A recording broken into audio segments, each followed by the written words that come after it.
Morning, happy Tuesday. The time is now 6:30. I'm Caitlin Heck here with Wanya Reese and meteorologist Alex Forbes. Oh man, it seems like today is off to a better start versus yesterday morning. It was very rainy, but it seems like we still have some showers in store for today, Alex. Yeah, that we do. We're seeing a handful of them right now, but we're not seeing the steady rainfall, at least, along Interstate 75, like what we were seeing yesterday morning. We are looking live out at Dublin this morning. Temperatures, they are on the cool side. We're going to call it upper 60s, and really we're going to stay right where we are right now for the majority of the day ahead. There's the radar. So if you're watching in Taylor County over towards Macon County, a steady rain building in Dooley County here in the next few minutes, and then even a couple showers into Upson County, on into Crawford County, even one not too far away from Lizella right now. We did see a handful of showers this morning north of Dublin trying to work their way into Wilkinson County. Those are falling apart. There's what I'm talking about, just near Lizella, headed towards Lake Tobo here in the next few minutes, but then a steady rain into Upson County and Taylor County, and there's more where that came from down to the south and west. We're going to be watching that move into central Georgia here through the hours to come. So 67. That's going to do it for us today. On and off rain yet again, overcast skies, winds out of the northeast at about 10 to 15 miles an hour. But the good news is this pattern is going to be changing beginning tomorrow afternoon. We do have sun on the way in the next 36 hours or so, and that sun going to last through Memorial Day weekend. Details on that coming your way here in just a moment. Thank you, Alex. Macon fire investigators say smoke from a cooking fire killed a woman yesterday morning. Her daughter went to check on Felicia Oliver and found her dead. A fire started from a pot on the stove. Lead fire investigator Kyle Murray says they suspect the 57-year-old was getting ready to cook and walked away. He says there was a smoke alarm in the home, but it was damaged. Actually, the smoke alarm that I did find, due to the heat from the fire, it had melted. So I found remnants of it on the floor, but I wasn't able to tell whether it actually had a battery in it or not. Murray says cooking fires often happen when hot cooking oils ignite. Oh, we now know the name of a Macon teen shot and killed yesterday. Bib coroner Leon Jones says he's 16-year-old Derek Putman. Jones says deputies found Putman dead while checking on a ShotSpotter alert. The sheriff's office says the alert came in around 2 yesterday morning from the 600 block of William Street in South Macon. Deputy Coroner Lonnie Miley says the teen died just before 4 a.m. Elnora Carswell lives near where the young man was found and lived in the neighborhood for more than 65 years. And when you lock one up in the jail, the parents get on their radio saying, "Well, you locked my child up." Where were you when your child was out there and you didn't know where he was at? The shooting is still under investigation, and if you have any information, you can call Crime Stoppers at 1-877-68-CRIME. Again, that number is 1-877-68-CRIME. This morning, a 19-year-old is in the Jones County Jail after getting arrested for an accidental shooting that killed his roommate. Last Thursday, Devontae Ross reported he accidentally shot his roommate, 25-year-old Zachary Morris. The sheriff's office says Ross and Morris were playing with a gun at the Baker's Acres mobile home park before the shooting. EMS and rescue personnel tried to save Morris, but he died at the scene. Ross was charged with involuntary manslaughter and reckless conduct. Oh, this morning, Bibb investigators believe they locked up the trigger man who killed Terrico Thomas on May 3rd. The shooting happened at a home on Greenwood Terrace off Bloomfield Road.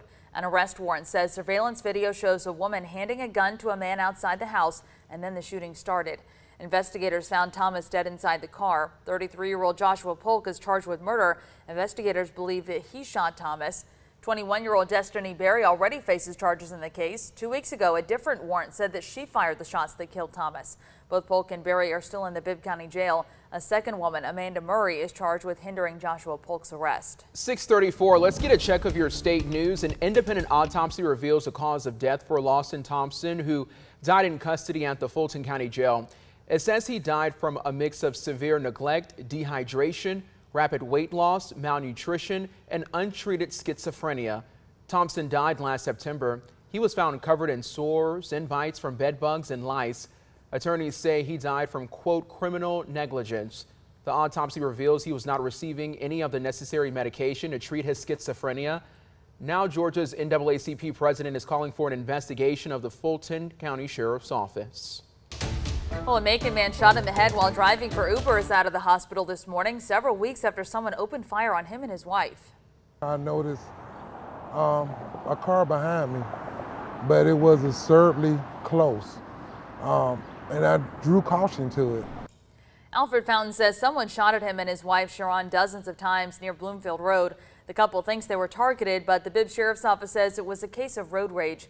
Fountain says he was driving down Chambers Road and was uncomfortable with the distance between his car and another, so he pulled over to let the car pass. When Fountain got back on the road, he says the driver abruptly stopped in front of him and started shooting.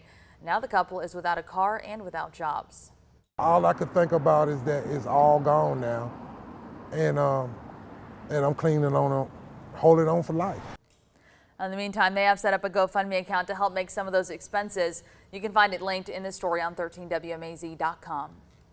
To live in an apartment complex, you get your money every month. You report for a maintenance request. You'll get an email saying that request has been completed and no one ever comes in.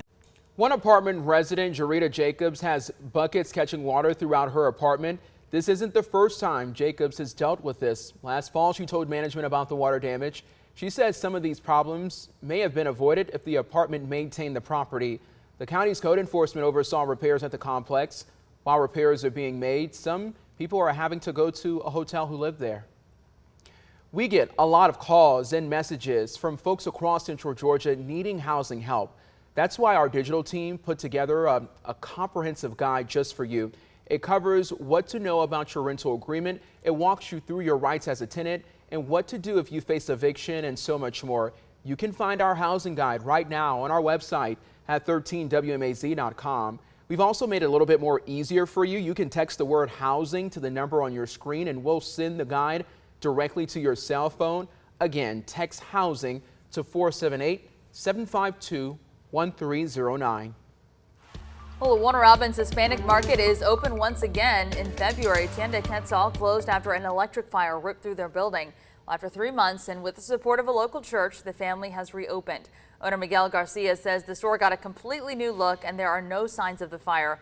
They got new freezers and replaced and restocked the shelves. He says customers are glad they've reopened and they're able to get snacks and drinks. Many are Spanish speaking and find it easier to communicate with their staff. And he says the location is convenient. We opened it and the people got happy, everything. Yeah, some people leave closer. They don't want to go a little bit farther. He says many people also rely on the market to get food and snacks that they can't find other places, and they can purchase phone cards and money transfers for back home.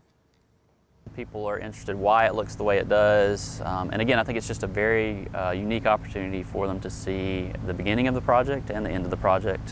Coming in for a landing, the Museum of Aviation in Warner Robins now has a new piece of flying history on display.